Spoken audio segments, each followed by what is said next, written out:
জানেন কোথায় আছে দ্বিতীয় দক্ষিণেশ্বর মন্দির? কলকাতার কাছেই একদিনেই বেরিয়ে আসা যায়। দক্ষিণেশ্বর মন্দির তো অনেকেই দেখেছেন, গিয়েছেন বহুবার, পুজোও দিয়েছেন। কিন্তু কেউ কি জানেন আরেকটি দক্ষিণেশ্বর মন্দির রয়েছে? সেটাও আবার গঙ্গার পূর্ব পারে, অর্থাৎ ব্যারাকপুরে তৈরি হয়েছে সেই মন্দির। এই মন্দির অবিকল দক্ষিণেশ্বর মন্দিরের মতোই, কেবল এখানে মা ভবতারিণীর জায়গায় বিরাজ করেন মা অন্নপূর্ণা।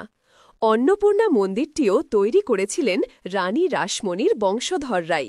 এক বেলার ছুটিতেই সেখান থেকে বেরিয়ে আসা যায়। দক্ষিণেশ্বর মন্দিরের আদলেই তৈরি মা অন্নপূর্ণার মন্দির, শুধু তার স্থানটি উল্টো দিকে।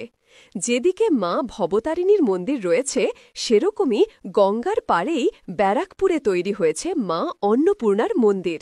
অবিকল দক্ষিণেশ্বরের মন্দিরের আদলে সেটি তৈরি।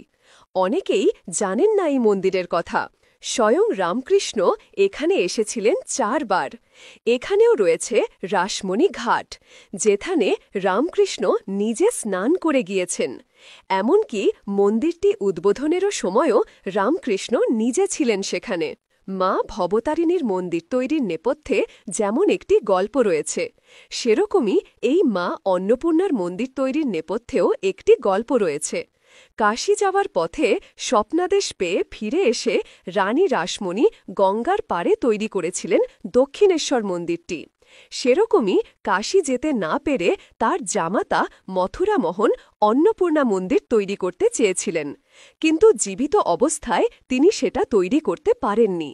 তার ইচ্ছে পূরণ করেছিলেন তার স্ত্রী জগদম্বা, রানী রাসমণির দ্বিতীয় কন্যা। স্বয়ং রামকৃষ্ণ নিজে উপস্থিত ছিলেন সেই মন্দিরের উদ্বোধনে। অবিকল দক্ষিণেশ্বর মন্দিরের আদলেই তৈরি করা হয়েছে এই মা অন্নপূর্ণার মন্দির।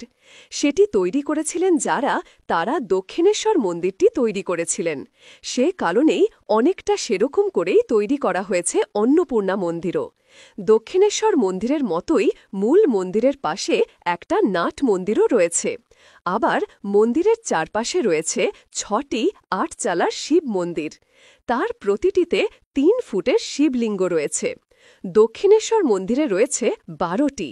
দক্ষিণেশ্বর মন্দিরের মতোই উঁচু পাঁচিল দিয়ে ঘেরা মন্দিরটি। রয়েছে একটি লোহার দরজা, আর সিংদরজার ওপরে রয়েছে একটি সিংহের মূর্তি। এই অন্নপূর্ণা মন্দিরে যেতে হতে ব্যারাকপুর আর টিটাগড়ের মাঝে তালতলা বাসস্টপেজে নামতে হবে। সেখান থেকে রিকশা, টোটো কিংবা হেঁটে পৌঁছে যাওয়া যায় এই অন্নপূর্ণা মন্দিরে। প্রতি মাসে শুক্লপক্ষের অষ্টমী তিথিতে এখানে বিশেষ পুজো হয়। কালীপুজোর পরের দিন বড় করে হয় অন্নকূট উৎসব। অষ্টধাতুর তৈরি এখানকার অন্নপূর্ণার মন্দির। পরানো থাকে বেনারসি শাড়ি, গায়ে থাকে সোনার গয়না, রূপোর সিংহাসনে বসানো থাকে অষ্টধাতুর মা অন্নপূর্ণার মন্দির। প্রতিদিন অন্নভোগে থাকে মাছ, আর অন্নপূর্ণা পুজোর দিন বড় করে অন্নকূট উৎসব হয়ে থাকে।